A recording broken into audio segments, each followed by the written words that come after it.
നിസ്കരിക്കാൻ തോന്നുന്നില്ല, മനസ്സിൽ മടി വരികയാണ്. എങ്ങനെ കൃത്യമായി നിസ്കരിക്കാമെന്ന് ഞാൻ പറഞ്ഞു തരട്ടെ. ഈ കാര്യങ്ങളൊന്ന് ചെയ്തു നോക്ക്. ഇൻഷാ അല്ലാഹ് നിസ്കരിക്കാനുള്ള മടി നമ്മിൽ നിന്നില്ലാണ്ടാവും. 1. ബാങ്ക് കൊടുക്കുന്ന സമയം നമ്മൾക്ക് തോന്നും ഇനിയിപ്പോൾ നിസ്കാരം പിന്നെ ആക്കാമെന്ന്. ആ ചിന്ത വരാതെ നോക്കുക. അങ്ങനെ വന്നാൽ ഉറപ്പിക്കുക ശൈത്താൻ നമ്മെ പിഴപ്പിച്ചുകൊണ്ടിരിക്കുന്നു എന്ന്. 2. പരമാവധി ബാങ്ക് കൊടുത്ത സമയത്ത് തന്നെ വുളു എടുക്കാൻ ശ്രമിക്കുക. 3. നിസ്കാരം ഒരു ഭാരമായി കാണാതിരിക്കുക. കാരണം നാളെ നമ്മുടെ ഖബറിലെ കൂട്ടുകാരൻ നിസ്കാരമാണ്. പിണക്കി വിട്ടാൽ ഖബറിലൊന്ന് തിരിഞ്ഞു നോക്കാൻ നിന്റെ കൂടെ നടക്കുന്ന ആരും കാണൂല, അതോർക്കുക. 4. സ്വർഗത്തിന്റെ താക്കോൽ നിസ്കാരമാണ് എന്ന് റസൂലോര് തന്നെ പറഞ്ഞതാ. അതെപ്പോഴും ഓർമ്മയിലുണ്ടാവുക. അതിനർത്ഥം ആ താക്കോൽ ഇവിടെ നിന്ന് കരസ്ഥമാക്കാത്തവർ സ്വർഗം മോഹിക്കേണ്ട. 5. കുറച്ചു കഴിഞ്ഞു നിസ്കരിക്കാം എന്ന് തോന്നുന്ന സമയം ഖബർ, മഹ്ശറ, വിചാരണ ദിവസം, സിറാത്ത്, നരകം, ഈ സ്ഥലത്തൊക്കെ നമ്മൾ ഒറ്റക്കാണ് എന്ന ബോധം എപ്പോഴും മനസ്സിലുണ്ടാവുക. 6.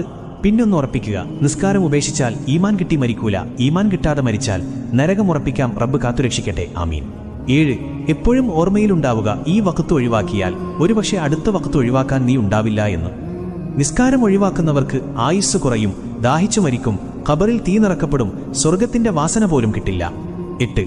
എപ്പോൾ നിസ്കാരം ഒഴിവാക്കണം തോന്നുമ്പോഴും ഓർത്തോ, നീ നിസ്കാരം ഒഴിവാക്കി സമ്പാദിക്കുന്നതൊന്നും നിനക്ക് ഉപകാരപ്പെടില്ല, നഷ്ടങ്ങളല്ലാതെ. 9. റബ്ബിനോട് ഇടയ്ക്ക് ദുആ ചെയ്യുക, മനസ്സ് നന്നാക്കി തരാനും നിസ്കാരത്തിൽ കൂടുതൽ ശ്രദ്ധ കിട്ടാനും. 10.